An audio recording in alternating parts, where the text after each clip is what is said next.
प्रिय विद्यार्थियों, स्वागत है आपका अपनी ऑनलाइन बायोलॉजी क्लासेज में। आज हम नया चैप्टर शुरू करने वाले हैं, चैप्टर नंबर 28, मानव का जनन तंत्र अर्थात reproductive system of human. Reproductive system of human यानी मानव का जनन तंत्र। तो सबसे पहले आज हम इसका जो पहला पार्ट लेकर आए हैं उसमें हम जानेंगे कि प्रजनन क्या होता है और मानव जनन तंत्र में कौन कौन से भाग होते हैं।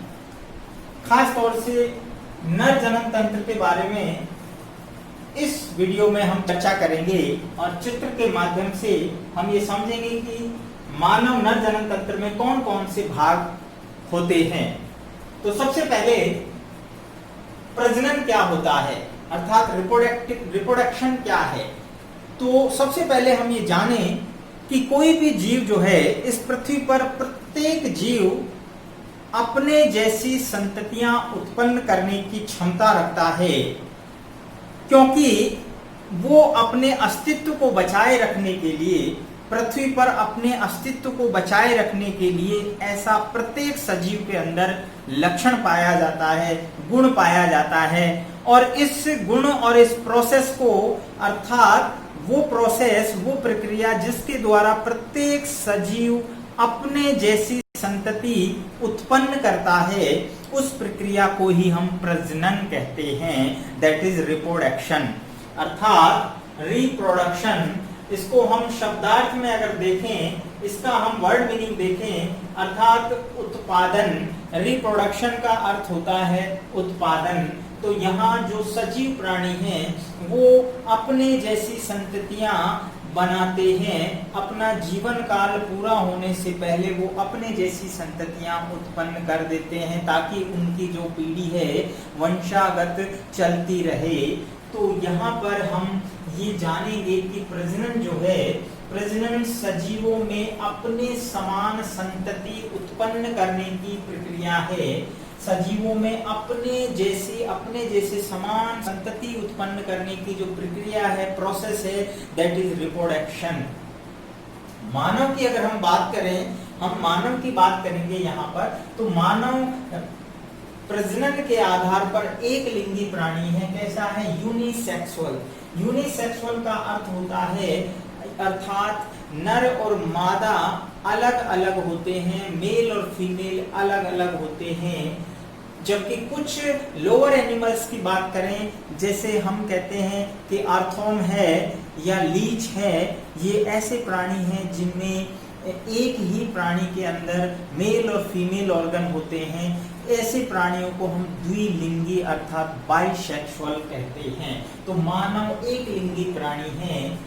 और जरायुज शिशु प्रजक अर्थात विविपेरस, दैट इज शिशु प्रजक का मतलब होता है कि बच्चे देने वाले। मानव जो है वो शिशु प्रजक प्राणी है, विविपेरस प्राणी है। और एक जो प्रजनन है वो किस प्रकार का होगा? वो लैंगिक जनन होगा। लैंगिक जनन पाया जाता है। हम ये पिछली क्लासेस में पढ़ चुके हैं कि प्रजनन कई प्रकार का होता है। अलैंगिक होता है, लैंगिक होता है, कायिक प्रजनन भी होता है, वेजिटेटिव रिप्रोडक्शन होते हैं। तो डिफरेंट टाइप्स के, चाहे वो प्लांट हो चाहे वो एनिमल हो, अलग अलग प्रकार के प्रजनन पाए जाते हैं। जब हम मानव की बात करते हैं तो मानव में लैंगिक प्रजनन अर्थात सेक्सुअल रिप्रोडक्शन पाया जाता है। और सबसे प्रमुख बात है लैंगिक द्विरूपता पाई जाती है मानव के अंदर। लैंगिक द्विरूपता को हम सेक्सुअल डाइमॉर्फिज्म कहते हैं। सेक्सुअल डाइमॉर्फिज्म ये क्या है? लैंगिक द्विरूपता। तो लैंगिक द्विरूपता को हम इस प्रकार डिफाइन करेंगे कि यदि मान लीजिए नर और मादा प्राणियों को हम बाहर से बाह्य लक्षणों के आधार पर सेपरेट पहचान सकें, तो वो जो गुण है वो कहलाता है लैंगिक द्विरूपता। यानी मानव की अगर हम बात करें तो मानव में नर और मादा को हम बाह्य लक्षणों से पहचान सकते हैं कि that is male and that is female.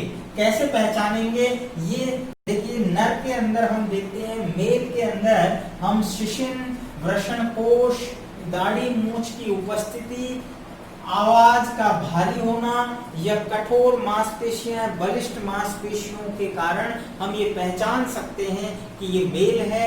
और यदि हम फीमेल की बात करें तो वहां पर जनरली हम देखते हैं कि विकसित प्रकार की स्तन ग्रंथियां अर्थात मैमरी ग्लैंड्स होती हैं जो कि वेल डेवलप होती हैं, जबकि मेल्स के अंदर जो स्तन ग्रंथियां होती हैं वो अवशेषी होती हैं।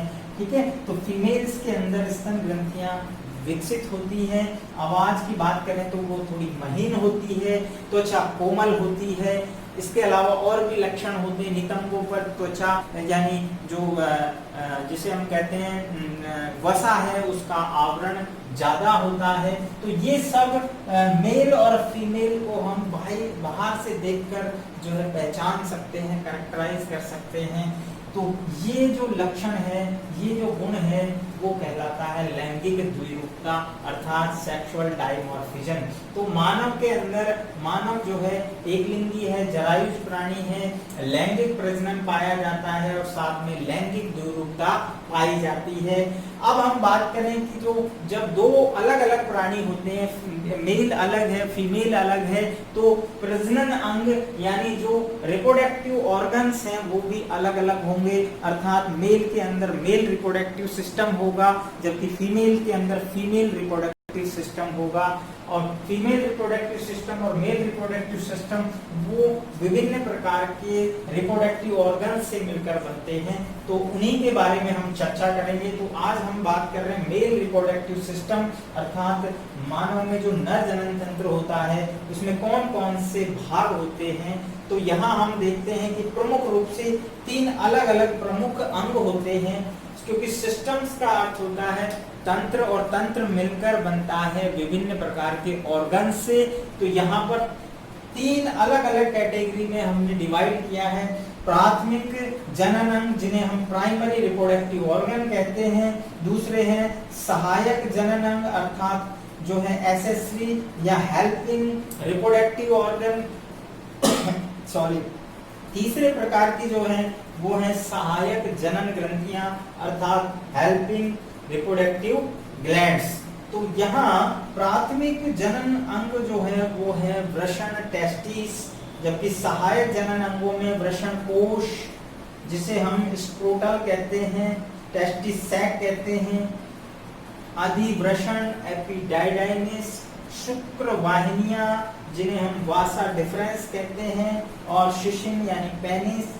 इसके अलावा सहायक जनन ग्रंथियों की बात करें हम तो यहाँ पर शुक्राशय, सेमाइनल वेसाइकल, प्रोस्टेट ग्लैंड जिसको पौरुष ग्रंथि भी कहते हैं, और काउपर ग्रंथियां, काउपर ग्लैंड्स।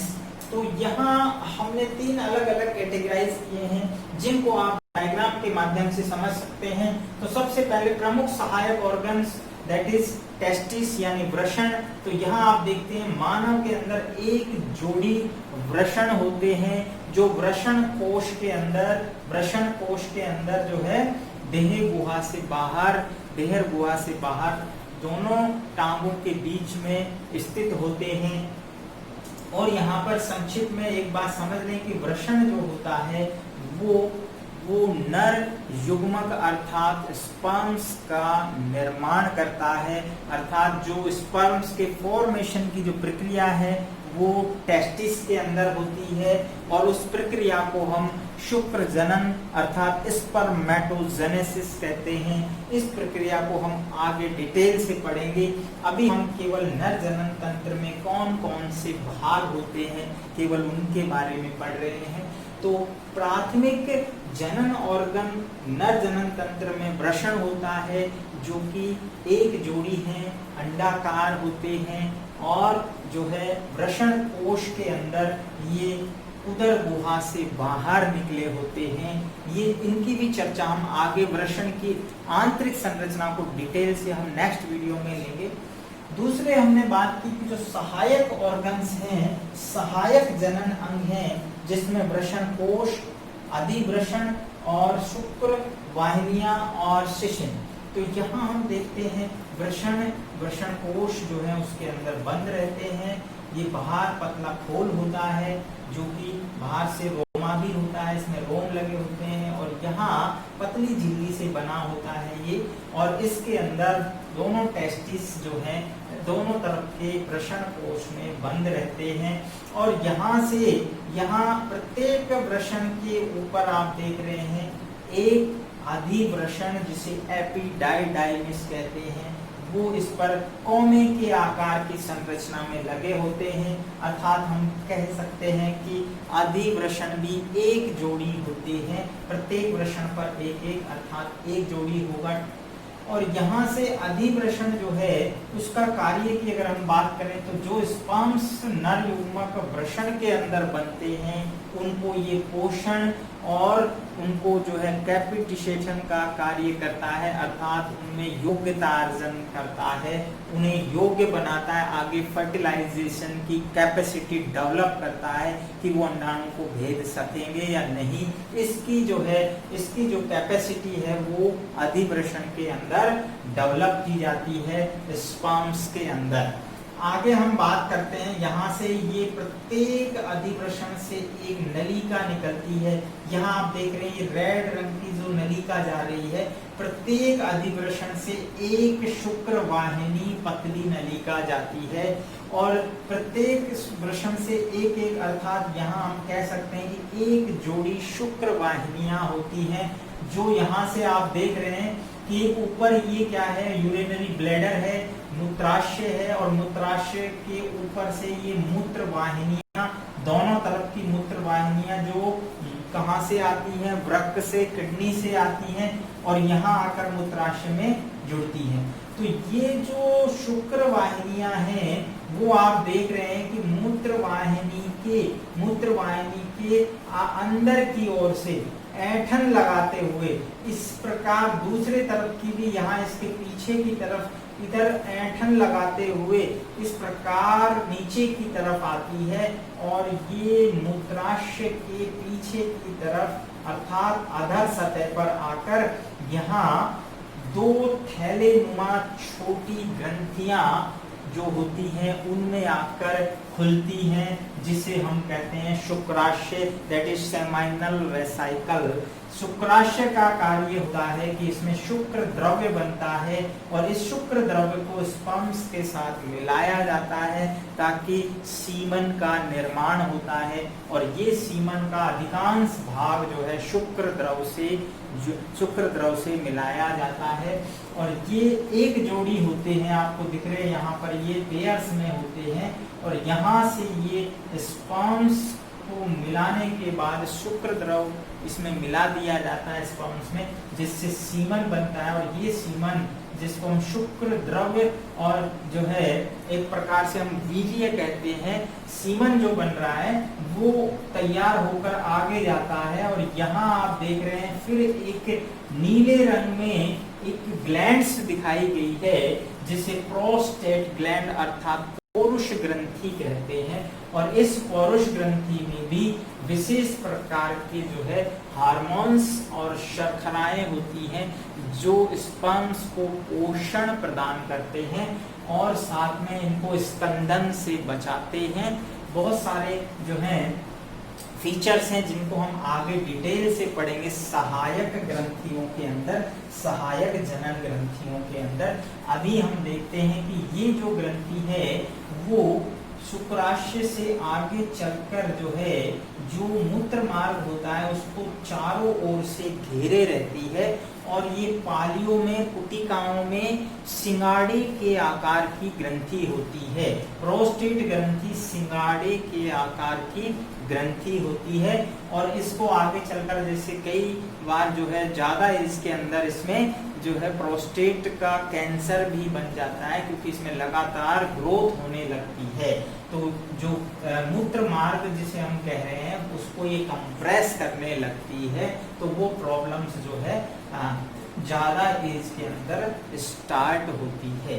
आगे हम देखते हैं यहाँ से जैसे जैसे जो मूत्र मार्ग नली आगे बढ़ती है। हालांकि यहाँ हम इसको स्खलन नलिका कहते हैं। यहाँ से आगे आप देख रहे हैं कि ये जो है एक छोटी अलग जो ग्रंथियां नजर आती हैं वो कहलाती है काउपर ग्रंथि। ये मूत्र मार्ग के दोनों पार्श्व में स्थित होती है, एक छोटी ग्रंथि है जिसे काउपर ग्रंथि कहते हैं।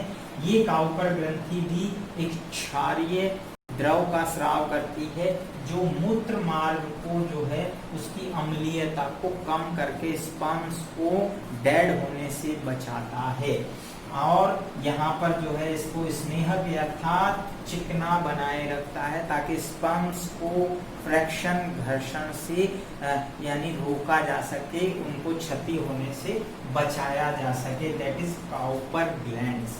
और यहाँ से आगे देख रहे हैं कि मूत्र मार्ग जो है यूरिथ्रा चलते आता है। यहाँ पर ध्यान रखना है मेल्स के अंदर जो मूत्र वाहिनी है, मूत्र वाहिनी और शुक्र वाहिनी दोनों यहाँ आकर मिलती है। मूत्र वाहिनी और शुक्र वाहिनी दोनों मिल जाती हैं जिससे जो है कंबाइंड जिसको हम कहते हैं यूरोजेनाइटल सिस्टम अर्थात मूत्र जनन मार्ग। तो इसको हम मूत्र जनन मार्ग कहते हैं। और ये आगे चलकर जो है यहाँ पर शिशिन से होता हुआ शिशिन मुंड पर आकर मूत्र जनन छिद्र द्वारा बाहर खुलता है। तो यहाँ हम इसको मूत्र जनन छिद्र कहते हैं। और ये जो है दोनों रास्ते के लिए मार्ग होता है, अर्थात ये न सिर्फ जेनाइटल ऑर्गन यानी युग्मकों के पासिंग के लिए भी और साथ ही साथ में यूरिन को पास करने के लिए भी एक ही मार्ग होता है। जबकि फीमेल के अंदर यूरिन पास करने के लिए अलग अपर्चर होता है और युग्मकों के लिए अलग अपर्चर होता है। तो यहाँ हम कह सकते हैं कि जो मेल जनन ऑर्गन होते हैं उनमें उनको हम जो है यूरोजेनाइटल सिस्टम कहते हैं। तो इस प्रकार मानव का जो मेल जनन ऑर्गन है उसमें 3 अलग अलग प्रकार के ऑर्गन्स होते हैं। मुख्य प्राथमिक ऑर्गन, सहायक जनन अंग और सहायक जनन ग्रंथियां। अगली वीडियो जो होगी हमारी नेक्स्ट, उसमें हम प्रत्येक को हम डिस्कस करेंगे यानी टेस्टिस की डिटेल से हम संरचना पढ़ेंगे। तो मिलते हैं नेक्स्ट वीडियो में, तब तक देखते रहिए ऑनलाइन बायोलॉजी क्लासेस।